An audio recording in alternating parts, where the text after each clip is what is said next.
Good morning, plus 2 biology students. Beta, today we are going to start with our next chapter, that is chapter number 6 of our unit number 2, and the chapter name is Molecular Basis of Inheritance. So, in the molecular basis of inheritance, today we are going to start the introductory and the first topic of this very chapter, and it's very important, the complete structure of DNA. So, the main molecule of the inheritance is the DNA, because on the DNA the genes are present which can be migrated from the parents to the offsprings. Okay? Then we are what is DNA? The complete name of DNA is deoxyribonucleic acid, right? So DNA is a long polymer of deoxyribonucleotide. So one is called nucleotide, another it is called as a nucleosides. Nucleosides are present in RNA. Nucleotides are present in the DNA. Fine. These are nucleic acids. Fine, beta.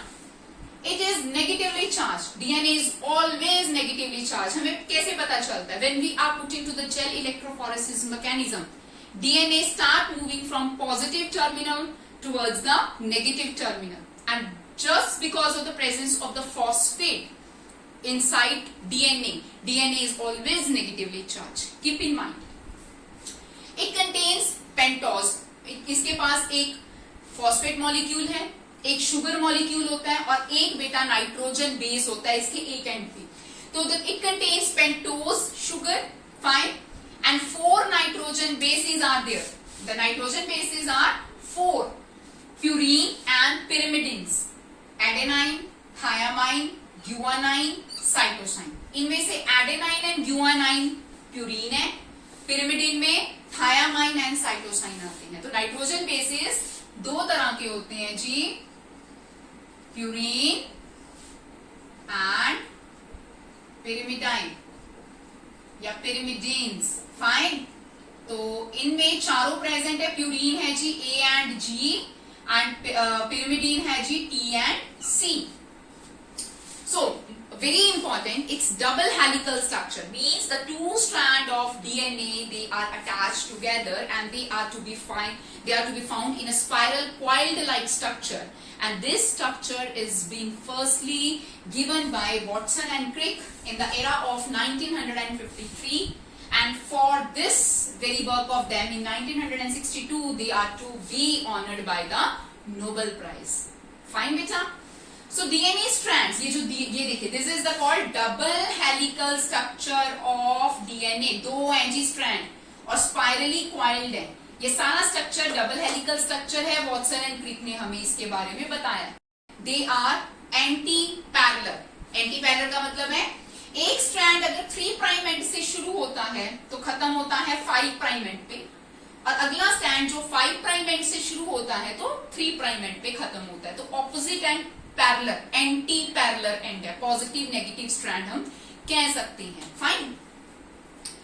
They follow the Chargaff rule. Chargaff ने एक rule दिया था बेटा कि जितने भी nitrogen bases होते हैं वो एक यूनिट के इक्वल होते हैं. They are equal to mass weight, they are equal to the equivalent weight is equal to 1. तो ये फॉलो करता है डीएनए. कहता क्या है कि purine is equal to pyrimidine. Purine है A+G की रेशो, pyrimidine है TNC, थायामीन एंड साइटोसाइन की रेशो जब निकालते हैं it is given to 1, unity के बराबर होती है. So this is a Chargaff rule. Denaturation. They show the process of denaturation. What is denaturation? At higher temperature, when we are given the DNA, the higher temperature, the 2 strands of DNA they opened up. Fine, on which the replication can occur and the new strand will generate synthetically. Fine बेटा. तो ये बहुत important इसकी property है जिसके basis से इसको molecular basis of inheritance कहा गया, जिससे हम RDNA टेक्नोलॉजीज बना पाए, जीन थेरेपीज जैसी टेक्नोलॉजीज डेवलप कर पाए कि स्ट्रैंड को खोला और एक अपना हाइब्रिड स्ट्रैंड उसके साथ बनवाना, मतलब उसके साथ रेप्लिकेट करना शुरू हो गया. सो this is a self कॉपिंग mechanism of DNA. Fine. Again important terminology, palindromic sequences.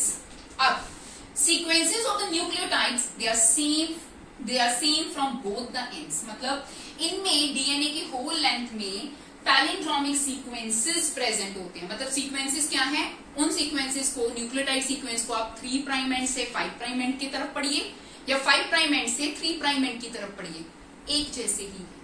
सो ये बहुत इंपॉर्टेंट है क्योंकि आगे आने वाली थेरेपीज, आगे आने वाले जितने भी प्रोसेसेस हैं हम इनका यूज करेंगे उसमें, ठीक है। तो इसको कैसे पढ़ा जाता है, जैसे फॉर एग्जांपल मलयालम, अब मलयालम क्या ले रही हूं मैं, मलयालम वर्ड नहीं आप समझिए, इसको मैं ले रही हूँ न्यूक्लियोटाइड सीक्वेंस है। तो 2 स्ट्रैंड ऑफ डीएनए है जी, इस तरह से करके, ठीक है। 3 prime end to 5 prime end coding strand, 5 prime end to 3 prime end non coding strand, ठीक है, इनको बोल सकते हैं। तो यहाँ पे अगर न्यूक्लियोटाइड का सीक्वेंस ये है मलयालम, तो बेटा जी अगर आप इसको इधर से भी पढ़ेंगे तो सेम ही आपके पास दूसरे वाले जो सीक्वेंस, दूसरा वाला जो सीक्वेंस है डीएनए का, उस पे भी आप उसको सेम ही रीड करेंगे। तो न्यूक्लियोटाइड का सीक्वेंस सेम होता है palindromic, fine. So this is very important question. इसी तरह से इस डिटेल स्ट्रक्चर ऑफ डीएनए को आप इस तरह से एक्सप्लेन करेंगे, एक्सप्लेनेशन के साथ आप इसकी एक डायग्राम बनाएंगे और साथ में इसके कॉन्फ़िगरेशंस भी बताएंगे। जैसे कि कॉन्फ़िगरेशन में ये है कि एंटी पैरेलल स्ट्रैंड है, the strand which one strand is coding and other is non coding. The strand start from 3 prime end from the 5 prime end the strand start from 5 prime end to the 3 prime end, fine. That is the diameter of the DNA is of 2 nanometer. इनका जो diameter होता है 2 nanometre होता है जी। इनके एक turn के अंदर, इस तरह से एक टर्न के अंदर 10 न्यूक्लियोटाइड बेस पेयर प्रेजेंट होते हैं। इस तरह से 10 बेटा, 1 2 3 4 5 6 7 8 9 10, ठीक है। तो एक इस टर्न से लेके दूसरे टर्न तक का डिस्टेंस जो होता है 34 एंगस्ट्रॉम के इक्वल होता है जी, 34 एंगस्ट्रॉम।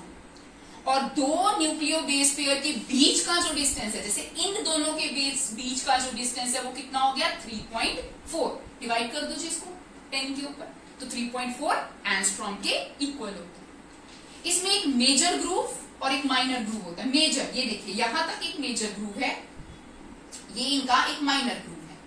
माइनर ग्रूव 12 एंगस्ट्रॉम के इक्वल होता है, मेजर ग्रूव 22 एंगस्ट्रॉम के इक्वल होता है, ठीक है।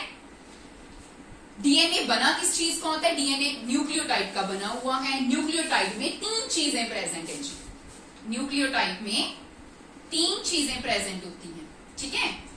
एक तो हो गया जी फॉस्फेट जो इसकी बैकबोन बनाता है, एक हो गया जी शुगर मॉलिक्यूल जो कि इसमें क्या है deoxyribose sugar, pentose sugar, deoxyribose sugar इनके पास प्रेजेंट है।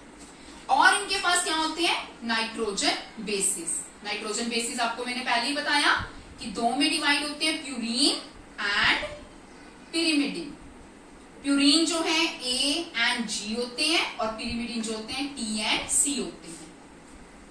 A हमेशा बॉन्ड बनाता है T के साथ और इनके बीच में 2 हाइड्रोजन बॉन्ड्स होते हैं जी, दीज आर हाइड्रोजन बॉन्ड्स, ठीक है। हमेशा 2 बॉन्ड्स होते हैं A T के साथ और G जो होता है C के साथ, और इनके अंदर 3 हाइड्रोजन बॉन्ड्स प्रेजेंट होते हैं ऑलवेज विद, फाइन।